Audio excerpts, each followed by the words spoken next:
Welcome to the Family Bible Journey.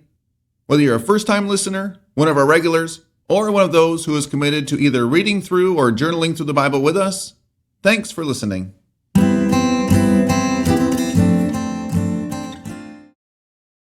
This is episode 274, Season 1 of the Family Bible Journey Old Testament podcast. Today we're looking at Esther chapter 7.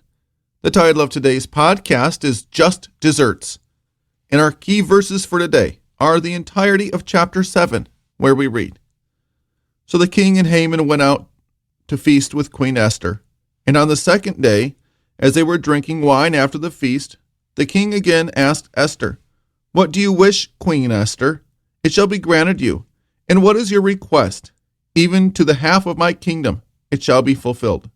Then Queen Esther answered, If I have found favor in your sight, O king, and if it please the king, let my life be granted me for my wish, and my people for my request.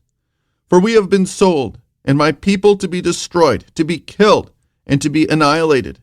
If we had been sold merely as slaves, men and women, I would have been silent, for our affliction is not to be compared with the loss to the king.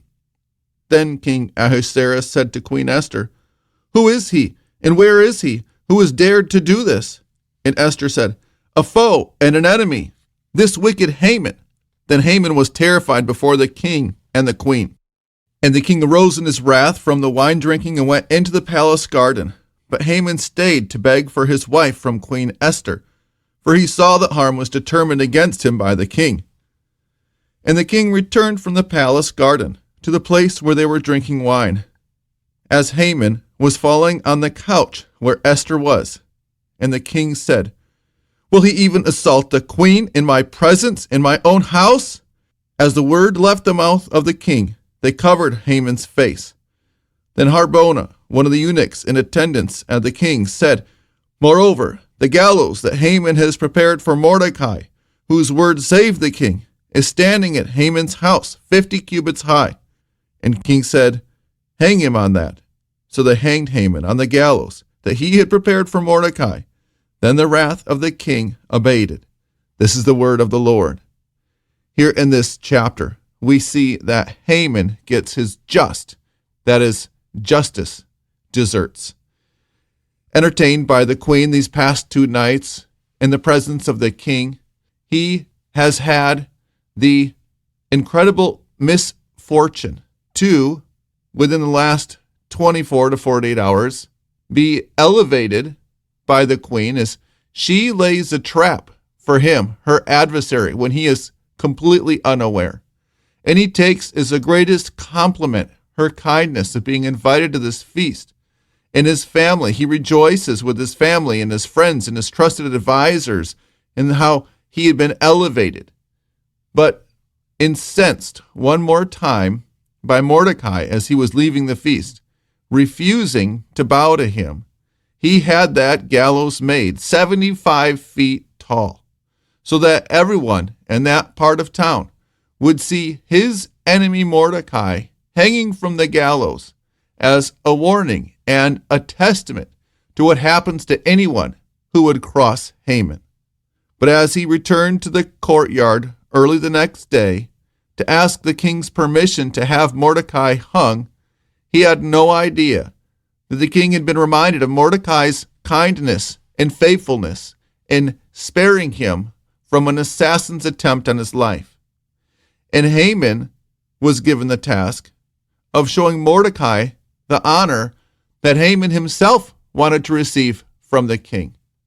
And then in this dramatic dinner, after the main course has been served and they are reclining, drinking wine in the cool of the evening in one of the palace gardens, he hears with his own ears Queen Esther's desperate plea for her people and for her own life. And the king, not knowing what to do with his trusted advisor being accused by the queen of this horrible plot against her people, goes out into another courtyard. And when he returns after mulling things over in his mind, he sees Haman on the queen's bed pleading for his life. And not knowing the context of their conversation, Only seeing this man that Esther says is trying to kill her and her people upon her bed, the king reacts with an intense anger and has Haman hanged from the gallows that he had prepared for Mordecai. Talk about a murder mystery dinner party. Here Haman is the one who gets his just desserts as the closing course of this meal. And with this wrong having been righted in the death of Haman, who has ruthlessly ordered the death of the entire Jewish people, including Queen Esther, the stage is now set for Mordecai to assume Haman's place at the right hand of the king, a trusted advisor who is there not because of his cunning and ruthlessness, but rather because he has shown himself to be a wise, prudent, and faithful friend to the king, and the father of the woman who has won the king's heart.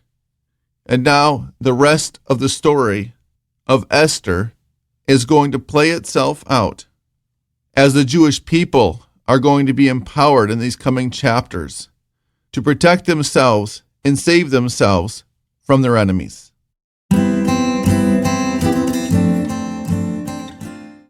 Thanks for listening to the Family Bible Journey. If you'd like to help others find us, subscribe to the podcast or share and like our posts and pages. Our blessing for today. May the Lord exalt you above your enemies, and when justice is delayed, may you wait patiently on his deliverance. Amen.